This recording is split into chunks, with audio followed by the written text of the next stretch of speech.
Well, do you have your coffee yet? Need to go get some. Pour you a cup. Go in there. We'll wait. We'll wait for you. Get your coffee. Come on down. Have a seat.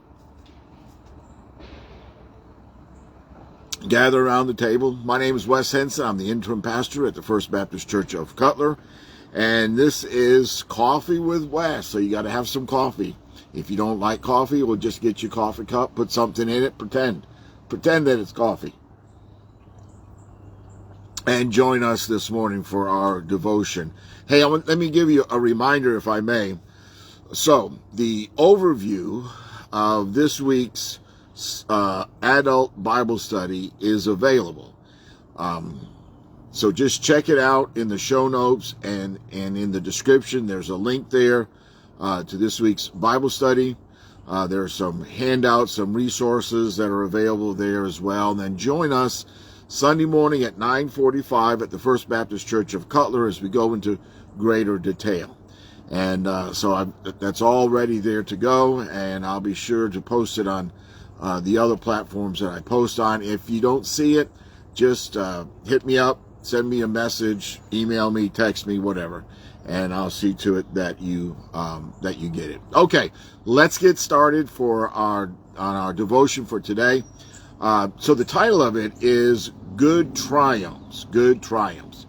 And so I want to add to that by saying good triumphs in the end. In the end. That's our devotion for today.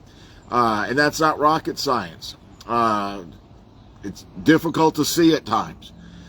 But here's the situation. We do not know what God has planned for our lives. We don't know. We'd like to know, maybe. But the Lord doesn't give us the broad picture.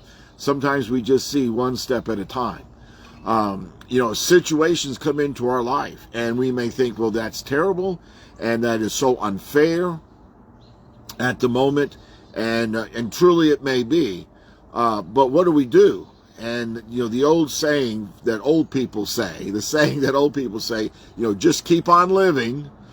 Just keep moving forward. If you remember the movie Finding Nemo, there's a scene in the movie where Dory, well, several times she says this, but there's a particular scene in the movie where she is responsible for something terrible happening to Marlin.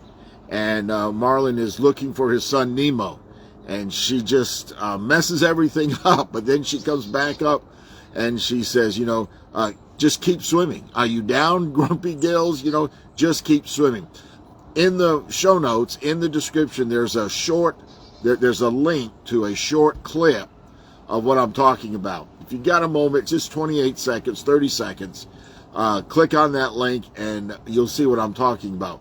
But, we just have to keep on living. We have to keep moving forward. As Dory would say, we just need to keep on swimming.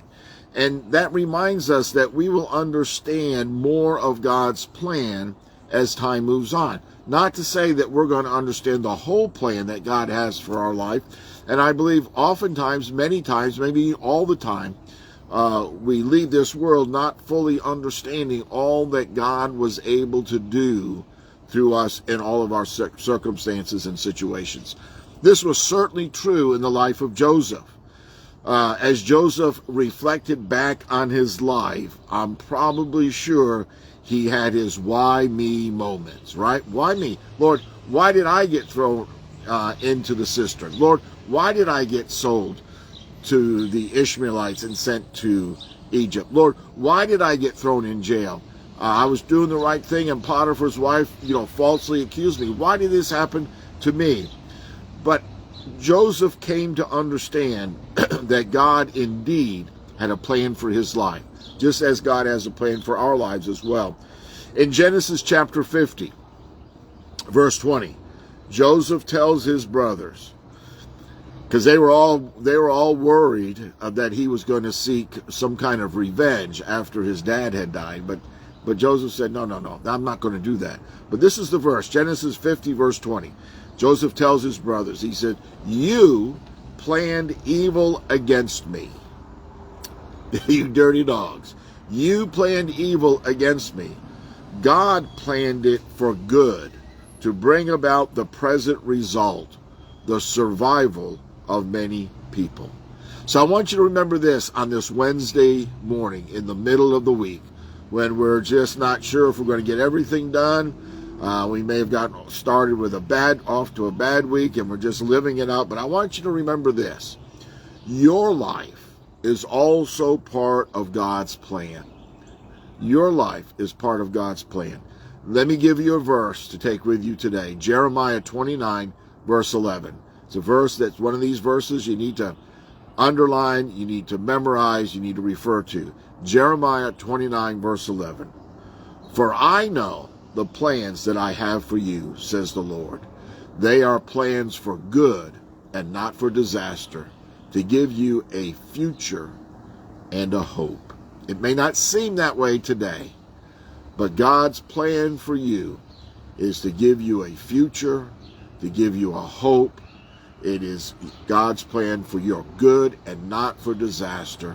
And I want you to remember this. With God, good will always triumph. All right, folks, bye for now. We'll see you again tomorrow, Lord willing. We're going to get through this day, going to get through this week, and we're getting closer to Thanksgiving, and then there's Christmas, and then there's New Year's, and there's just so much good that's going to happen in the days and the months ahead. The Lord is good. That's because the Lord is good, and the Lord is good to us. All right, folks, bye for now. See you again soon.